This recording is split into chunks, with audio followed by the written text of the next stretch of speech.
Pemerintah mulai menata ulang tata kelola ekspor sejumlah komoditas sumber daya alam strategis dan langkah ini dilakukan untuk memperkuat pengawasan, meningkatkan transparansi, serta memastikan devisa hasil ekspor untuk memberikan manfaat yang lebih besar bagi negara. Lalu apa saja pokok kebijakan yang diatur dalam skema baru ini? Kita akan paparkan dalam infografis berikut ini pemirsa.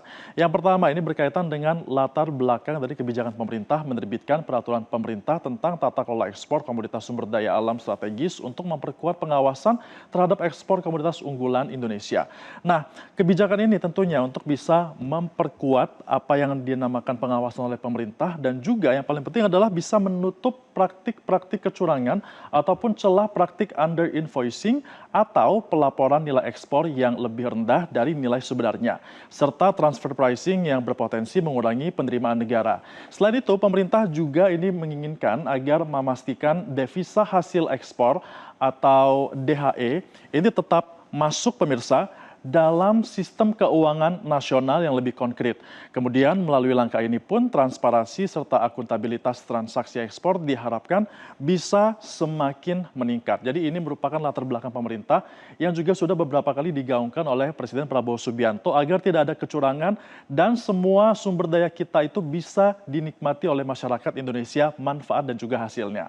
Kemudian yang menjadi pertanyaan, apa saja komoditas yang diatur dalam peraturan ini dan juga bagaimana tata pelaksanaannya. Nah, ada 3 komoditas tahap awal yang akan diberlakukan.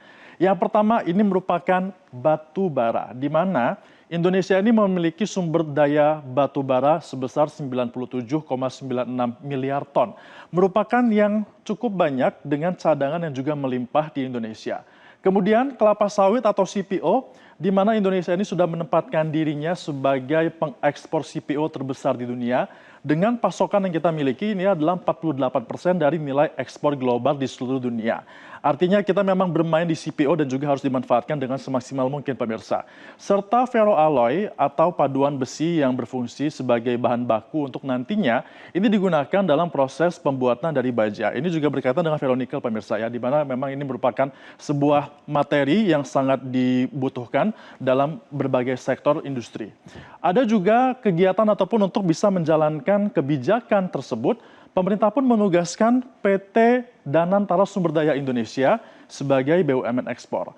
Nah, perusahaan ini pun akan menjadi pihak yang mengkoordinasikan dan juga menjalankan tata kelola ekspor komoditas strategis secara terpusat dengan prinsip profesionalisme, transparansi, dan juga tata kelola perusahaan yang baik.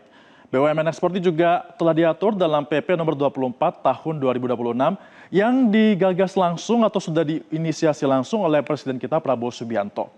Kemudian mekanismenya akan seperti apa pemirsa? Kita akan lihat dalam grafis berikutnya. Berkaitan dengan mekanisme ekspor dalam skema baru ini, BUMN akan mengelola berbagai aspek kegiatan ekspor.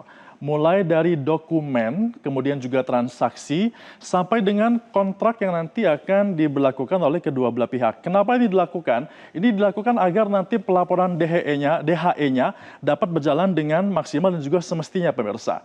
Dan nanti sistem ini akan digunakan juga terintegrasi dengan platform yang sudah ada termasuk dengan layanan kepabeanan dan juga pelaporan elektronik. Jadi semuanya sudah terintegrasi dengan apa yang sudah disiapkan atau sudah berjalan sebelumnya. Nah, meskipun terdapat BUMN ekspor sebagai pengelola utama, tapi nanti fungsi dari Dirjen Pajak, Bea dan juga Cukai ini tetap berjalan seperti biasa, termasuk juga dalam pelayanan kepabeanan, pemeriksaan barang sampai dengan pengawasannya, serta pemungutan dari bea dan juga pajak. Jadi tidak perlu khawatir akan dimonopoli, karena ini hanya untuk memperkuat sistem yang sudah ada dan juga memaksimalkan agar proses ini lancar tanpa adanya kecurangan. Lalu implementasinya seperti apa dan dampaknya ini akan seperti apa? Kita akan simak di grafis selanjutnya. Nanti ini sudah dimulai ya masa transisinya sejak Juni 2026. Dan pada tahap ini pun eksportir yang sudah beroperasi tetap dapat melakukan ekspor sambil menyesuaikan diri dengan mekanisme yang baru. Jadi tidak perlu khawatir akan ada perubahan yang begitu mengganggu ekspor ataupun kontrak yang sudah berjalan sebelumnya. Tapi tetap harus melaporkan aktivitasnya kepada BUMN ekspor pemirsa. Nanti akan ada evaluasi tahapannya selama 3 bulan setelah berlaku sejak Juni 2026 ini. Dan juga ini akan menilai ya bagaimana efektivitas pelaksanaan kebijakan. Dan selanjutnya paling lambat setidaknya di Januari 2027 seluruh ekspor komoditas SDA strategis ini akan dilakukan melalui BUMN ekspor.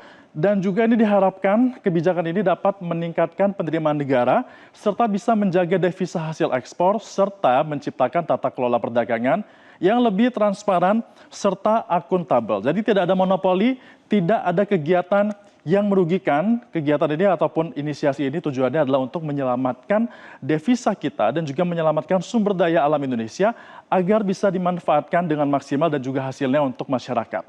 Nah, pemerintah ini pun menargetkan implementasi penuh kebijakan ini paling lambat pada 1 Januari 2027 dan melalui tata kelola yang lebih terintegrasi, pemerintah pun berharap pengawasan ekspor dapat lebih efektif, penerimaan negara semakin meningkat, dan pengelolaan sumber daya alam strategis ini menjadi lebih akuntabel. Kita akan menunggu bagaimana hasil evaluasi pada masa transisi sebagai dasar dari penerapan di tahap berikutnya, pemirsa. Jelajahi cara baru mendapatkan informasi. Download Metro TV Extend sekarang.